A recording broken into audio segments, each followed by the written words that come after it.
Brown 45! Brown 45! Hot, hot, hot, hot, hot,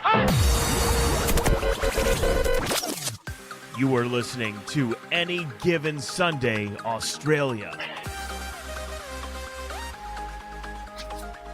Yes, hello and welcome to the Any Given Sunday Australia podcast, the number one podcast in at least 3 households, 1 studio, American Football Australia head office, NFL Australia head office, worldwide Danny Boy, joining us, as always, in his... it's just still newly renovated apartment in the middle of town. It's pretty much Crown Towers. Ask Danny Webb, AGSAU. How are you, mate? Mate, I'm spicy. It is hot. Yes. Summer's come early, which is great. And not only hot thermally, hot in the football too. Oof, yes. God, we had some close games today. It was beautiful weather over there. I don't know if we normally get snow by now, but hasn't been a hint of weather other than, I watched the Green Bay game and it was 27 degrees and sunny over there and it was bloody perfect. But you're right with the spiciness of the football, mate. This a little stat that we've found now that we are officially NFL media accredited. Hats off to us. So, hats off. We get stats that we never had available before, and we've just found out that this year there's already been 57 games decided by 7 points or fewer. Just to give you a bit of an idea, in 2022, there was 57 total. In 2012, there was 57 total through this week 7. So it's the most ever through this, tied with those two. Huge, mate. I don't know how many of these games you've been across, but it's been thrilling to watch. Oh, mate, anytime, the reason that stat pops out to me so much is because it just feels like a really close season. Apart from obviously the Chiefs, there isn't that many teams that I'd be very comfortable picking against every week, except for my Any Given Sunday pick. Oh, wait, did that get up? Oh, yes, it did. Yeah, both of them. You picked 2. One of them was the Chiefs. Yes, well done. You've done it again. You've gone 2 out, 1 out.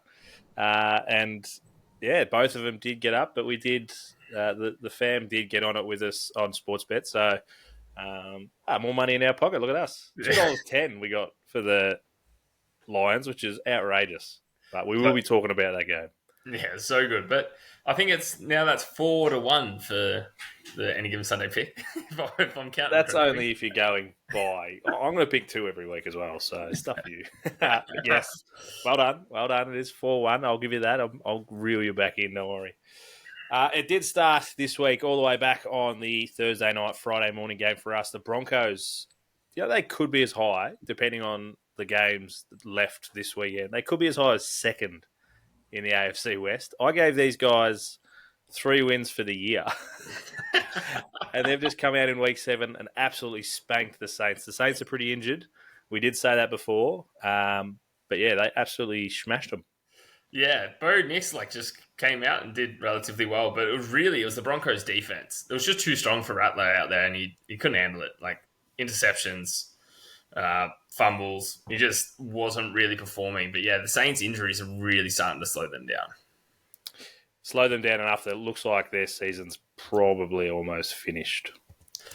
Yeah, at this stage, what are they? 2-5? They won the first 2. They're in a little bit of trouble. Yep. So much trouble that there's rumours that Alvin Kamara, which is pretty much their only player left, could be offered up as trade bait or has been, sussing out the market to see if there's anyone that might be interested. Yeah, so obviously, for him, he probably wants to be on a winning side and, with the way that they started, you'd be very comfortable. But out right now, on the Saints side, he's definitely the most talented player out there. So the Saints organisation probably thinking, well, if we're going to have to mail in this season anyway, do we get something in return while we can, while his stock's so hot? Or you hang on to him and try and get better next year. I'm sure Derek Carr's in the background saying, no, let's fucking hold on to him. I'm only a few weeks away. I can save this season. But, yeah, they are struggling a little bit. But the defense is also struggling, which sucks when 33 they got put up on them by the Broncos, who, they've been playing pretty well, but they're still the Broncos. But, yeah, like you said, it was their defense. And it was my namesake, McMillan. I loved it. He was in there. I can't remember his first name. Jaquan. Oh, it was Jaquan. Yes, we were talking about should I get a jersey made up? Well, get one sent over to me from the Broncos because he was huge. I think he had 6 tackles, all of them solo tackles, and one of them actually led to it popped up for an interception, which was huge by him. So well done to the Broncos. I gave them not much credit at the start of the year, and they've definitely proved me wrong. Yeah, and I was touting for him to go in our power rankings, and you shot me down. Get him in there. Get him in there, get him back. We've done our one and done power rankings with NFL Australia, but we might have to make one of our own in the next couple of weeks and see if you can slip them in there. Yeah, mate. You know, I'm a big fan now. I like any underdog, like any underdog that you pick to do badly as well. Like, oh, fair enough. Speaking of underdogs, the Lions, which you did pick, like we said, they move into the number 1 spot in not just the NFC North, in the NFC. They've gone by taking over from the Vikings. So both teams are 5-1. Obviously, the Lions have now that game in hand against them. It was actually in Minnesota too, which makes it, I reckon, slightly even better win for the Lions with a last-minute field goal by Jake Bates, 44 yards, to get them over the line, mate. Pretty good win. Yeah, it just comes down to like Goff and his completion rate. I think he had 88% completion again. It took him to, I think, in the third before he actually missed a pass. He had no turnovers in his third game with 140-plus passer rating. So he's joining Aaron Rodgers in that, was the most recent one to do it in 2011, but no one's done it since, which is crazy, a crazy stat. He is playing like out of his mind. Those stats, like you said, he joins Aaron Rodgers, Kurt Warner back in 1999 with the St. Louis Rams back then. And Roger Starbuck, do you even know who that is, mate? Do you know where he played? I wouldn't have a clue. He was 71. He was a Cowboy back in the day. Just a little bit of NFL history for you, mate. Hey, and you know I need to revise my NFL history. I'm getting there, but I just need more and more docos. That's where I get all the knowledge Dude, from. more 30 for 30s, boys. Come on, ESPN. Lift your game. But the Vikings actually looked like they were going to come back. I think they were 21-10 down in the first half, but then had a relatively powerful second half. And then Ivan Pace Jr. actually returned a fumble for a touchdown. Then Sam Darnold went for the 2-point conversion, missed JJ on his fingertips, which left the door open for the Lions to come back and get that field goal within the last 15 seconds. So it was a really, really tight, contested, high-action game. And ebbs and flows, because like you said, they were 21-10 down, but they were 10-0 up and then gave up those 3 touchdowns. And then, it was ebbed and flowed. It was a really quality game just to sit back as technically a neutral. I know they're both in my division, but just to sit back and enjoy. It was a great contest, really. Like, I did enjoy it, even though it was. I think I was going for the Lions because it keeps us in a bit more touch, and it is getting tighter, especially with us, my boys, getting the job done against the Texans to go to 5-2. Which I know you don't want me to, but I'm going to harp on how big of a win that one is for us, I reckon. No, that one was huge. And I love how you say you're a neutral fan. You were never a neutral fan. You've always got your cheese head on. Yeah, I do. Yes, correct. The NFC North, though, mate, the Bears had the bye this week. So I wanted to actually have a look. How many divisions? 5-2. The Packers are third. We'd be leading at least half of the divisions at 5-2, I'd imagine. Yeah, I'd have to actually get them up, but I'd say you'd be relatively comfortable up there. So my boy Jordan Love, 25 years, 353 days old. He's the youngest to record at least 2 touchdown passes in 9 consecutive games. He's a legend, mate. We are well and truly set. And with this win, actually, he goes above 500. He's 23 starts, and he's now 12-11. So it's just on the up and up for my boy J Love. Sorry, I was just trying to get up the stats of how many divisions you would be leading 5-2. It's actually only 2. It's the NFC South and the NFC West. Grouse. Otherwise, you'd be equal top with all the other divisions. So we thought it was much better than it was. They're still equal first. We're not equal first in our division, so I'll take equal first. But your boys, mate, I'm sure you want to sit back and actually enjoy this one. Barkley has rushed for the second most yards ever of a person playing against their former team in an absolute Giants demolition, which realistically should have happened. Yeah, so if we hadn't have demolished them the way that we did, it would have been incredibly disappointing. It was hard at the start and kind of a tough watch. We were missing Jordan Mailata, who's obviously out with a hamstring. Shout out to the Aussie boy. Hopefully he gets better soon. And the Giants were actually missing some of their O-line as well. So it was just like a sack fest. I think it was, at the last time I checked, there was 9 sacks in the game. And like I stopped counting them because it was just sack after sack. So it wasn't the most enjoyable game to watch.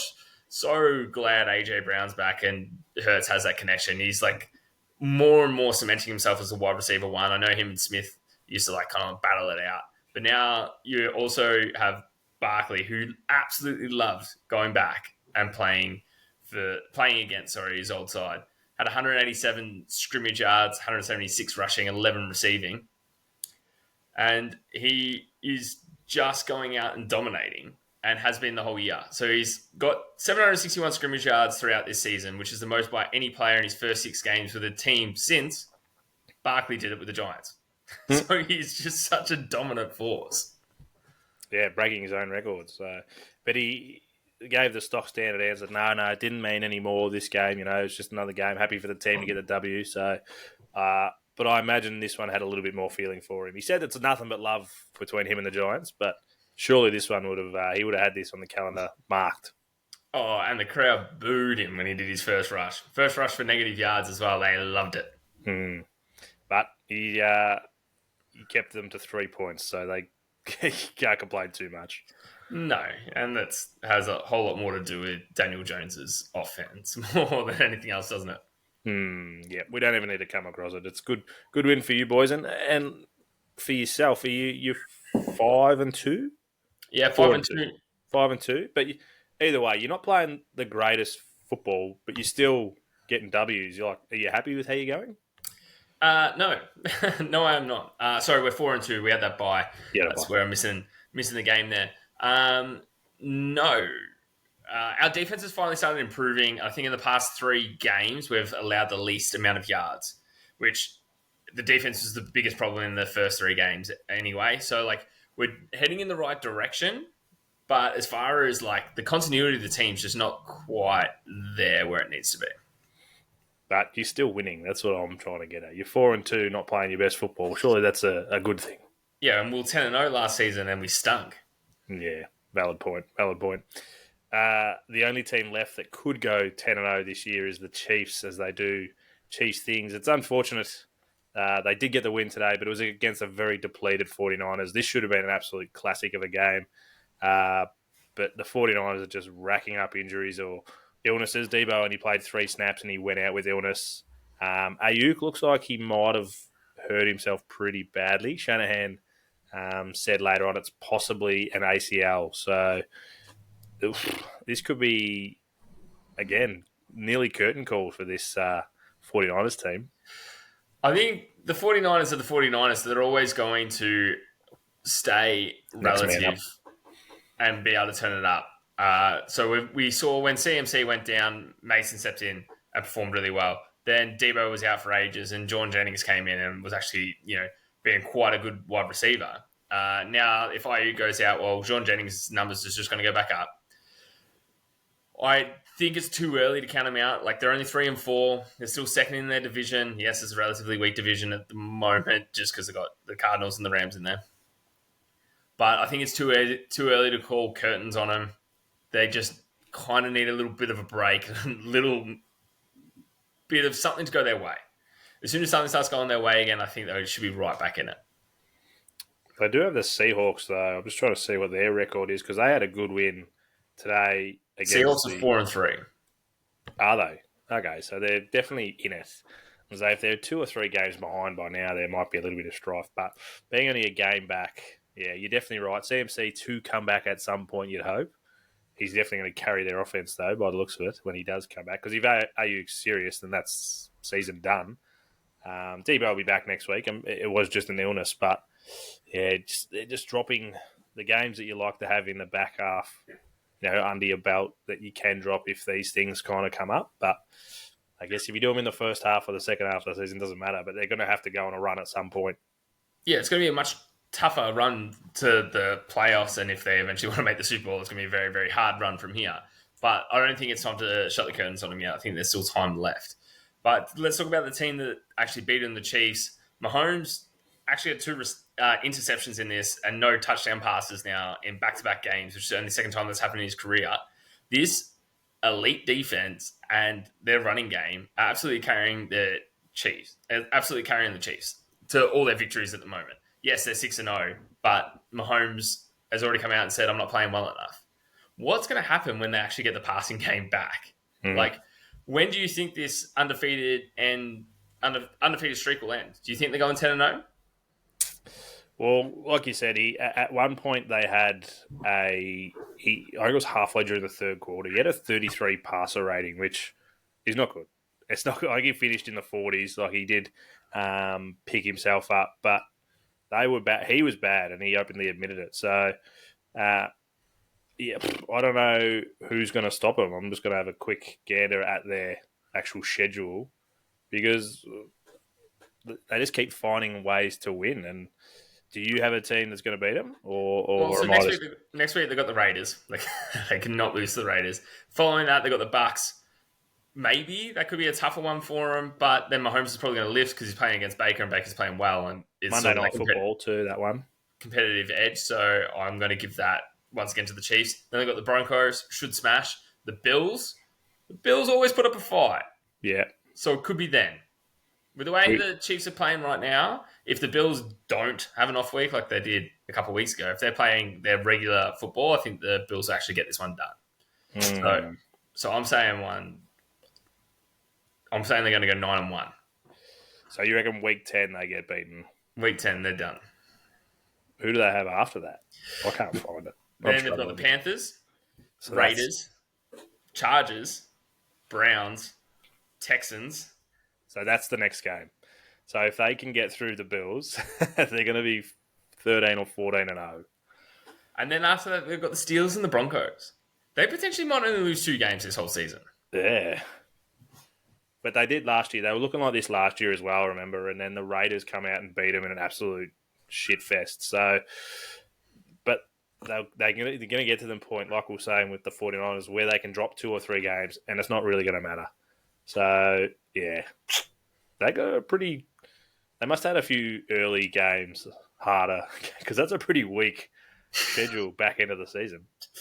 Yeah, so their hard games, obviously their opening game against the Ravens, that was actually tough and quite contested. Then they beat the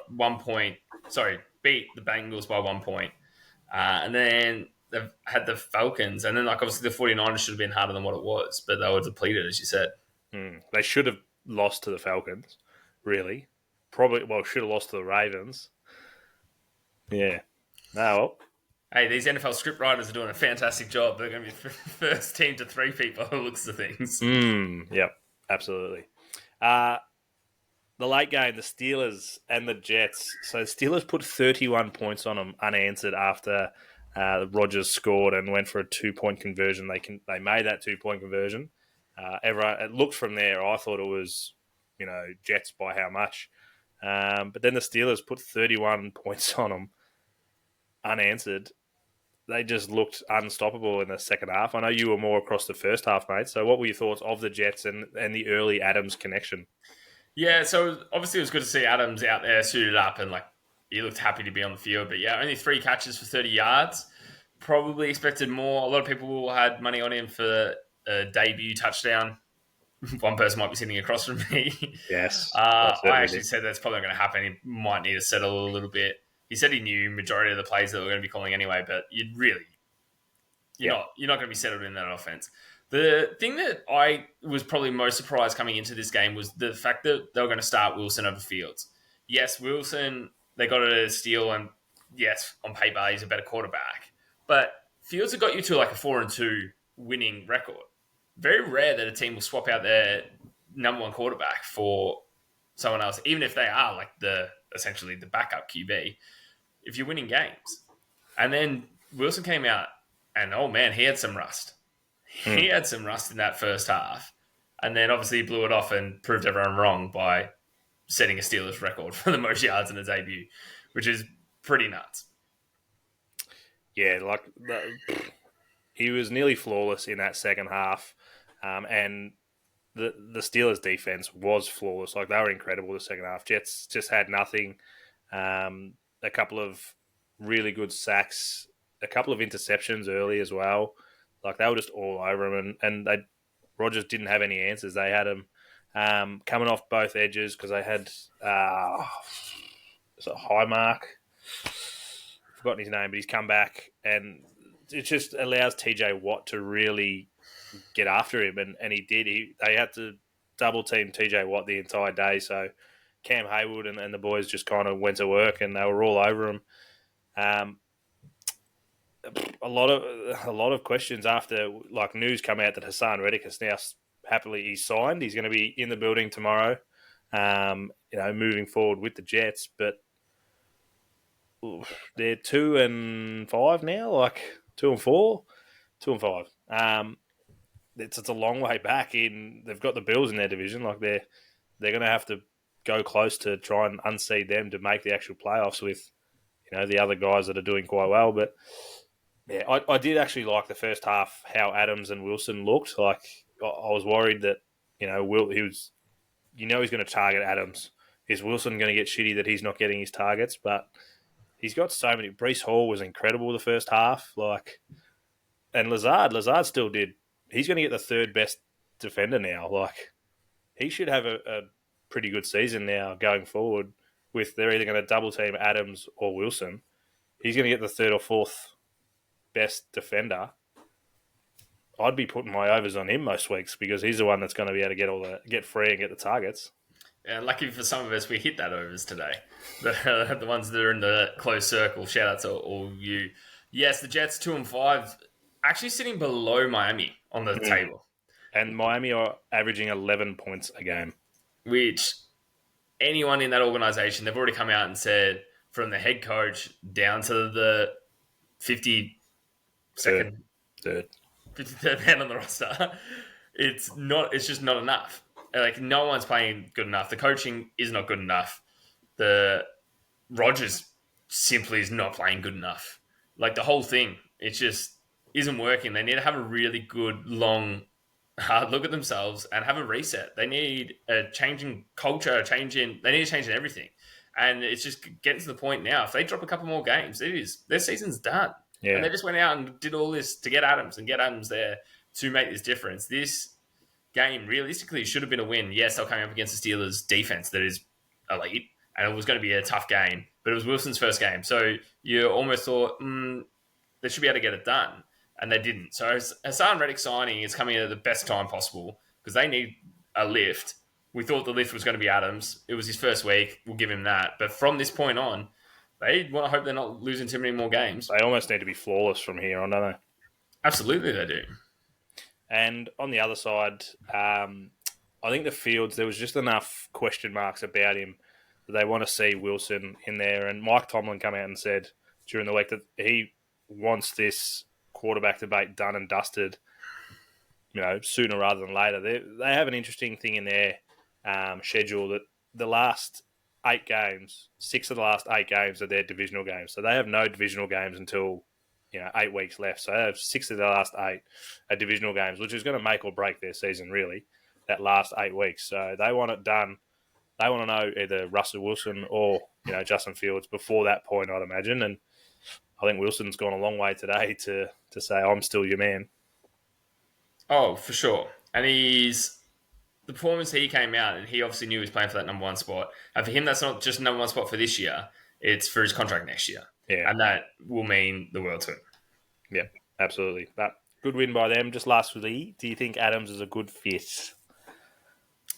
I think he could be, but like when we did our episode of where Adams potentially might end up, I thought the Jets were comfortable enough in a wide receiver room. Yes, they weren't winning games, but they were definitely comfortable enough with like Garrett Wilson being able to have breakout games and be that player that Adams is. Now the fact you can line them up side by side or on opposite sides of the field, and then like you said, have a cheeky Lazard doing some slant routes in there as a little backup, like you should be great. Breece Hall in the backfield, like they have a dynamite wide receiver running back room. Yeah, they need to fix up their Allen. He's a gun. He's the youngest player in the league, and he is a superstar. Yeah, and they need to fix up their O line. They Yeah, need that to, is a problem. That is a real like, issue. they need to fix up their O line, and they knew that. But they signed Adams. And ready. Well, their defense obviously needs to improve as well, but the defense was always the best part. So, yeah, I don't know. This organization to me just has a whole bunch of question marks leading for the rest of the season. They got the Patriots, Houston, Arizona, and Colts in their next 4. They're probably going to go potentially 2-2 in that. And they need to be 4-0. And then really need to be 4-0. They go 2-2, then they're 4-7. Like, now we're looking at the season almost being done. Yeah. And then that's right before their bye week. I reckon this is a team that could have actually done with a week 8 bye and then gone into that row of 4. Just have a full reset. Like, you got Adams. All right, let's settle. Let's work this out. Because they lost their first game 1-2, and then they've lost the previous 4 in a row. Yeah. That is a bad losing streak. Yep. Need to break it. And there's a reason that their Super Bowl 3, which is 50-odd years ago, is a very, very lonely trophy. Yeah, I can't see him getting there this year. No. All right, we've got 2 games again on the Monday night schedule. First game is an absolute belter, so we'll talk about that one first. The 4-2 Ravens at the 4-2 Bucks. The Ravens having a 3.5-point deficit as favourites, and 59% of people are on the Ravens at $1.53. But I think this could be an absolute thrilling game. It's a high-scoring game waiting to happen. It's the Falcons-Bucks all over again.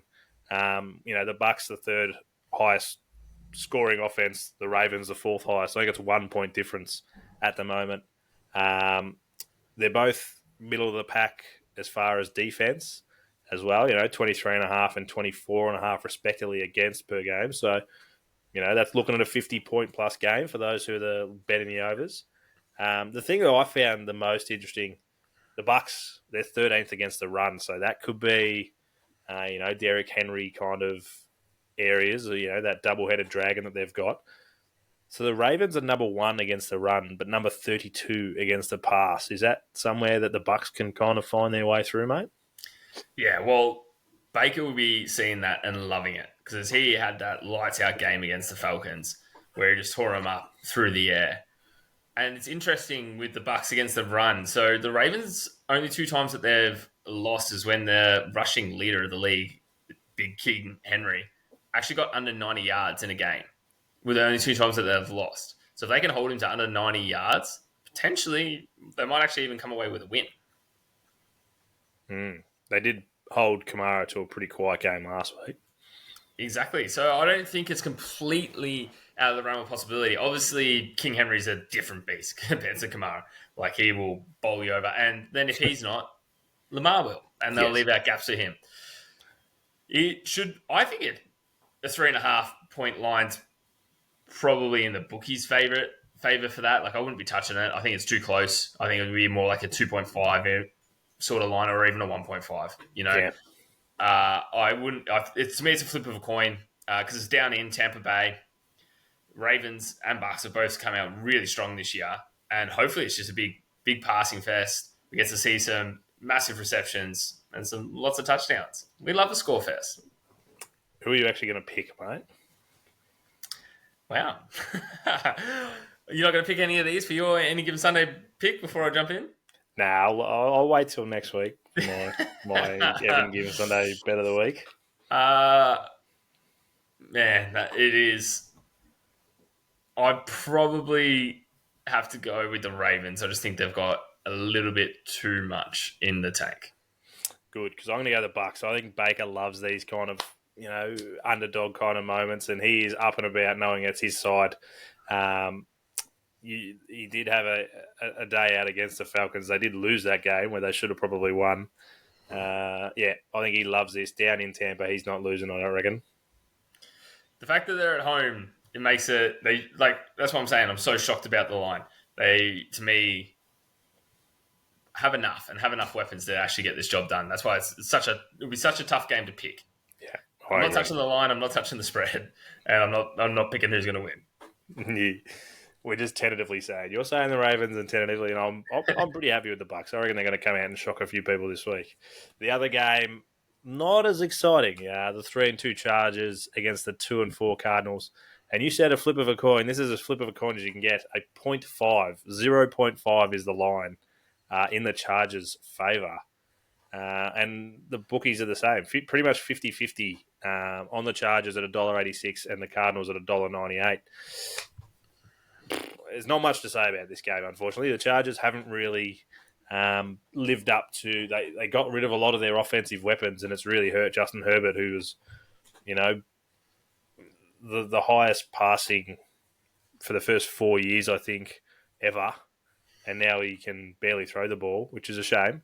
But their defense has been pretty lights out. They're their fifth best defense overall and number one with points against, only 66 in total, which, to put in a bit of perspective, the Steelers, which everyone thinks are amazing, they've had 70. So up there with the best. They do have the fourth worst offense. That's one thing. And like I said, it's only like 13 or 14 points against, but it's only like 18-4. So, yeah, their defense is definitely winning them games. Arizona's mid-pack for both. So, yeah, mate, who are you thinking is going to get the job done and why? Purely because I picked them to make the playoffs this year. I'm going with the Cardinals because I need this. They've just been so inconsistent this year. Oh, yeah, they are the up and down fucking the most. Because they had a really close loss against the Bills, dominated the Rams, kind of got blown out a little bit by Detroit, got absolutely destroyed by Washington, then beat San Fran, but then lost to your Packers. And we dominated them too. Like, really, they had nothing. It is. Yeah, they're just not fully clicking on all cylinders. I might have jumped the gun and gone 1 year too early. Maybe next year might be their year and they'll make it to the playoffs.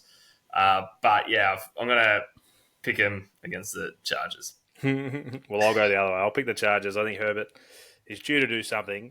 We need to see something out of that offense. It's either going to be...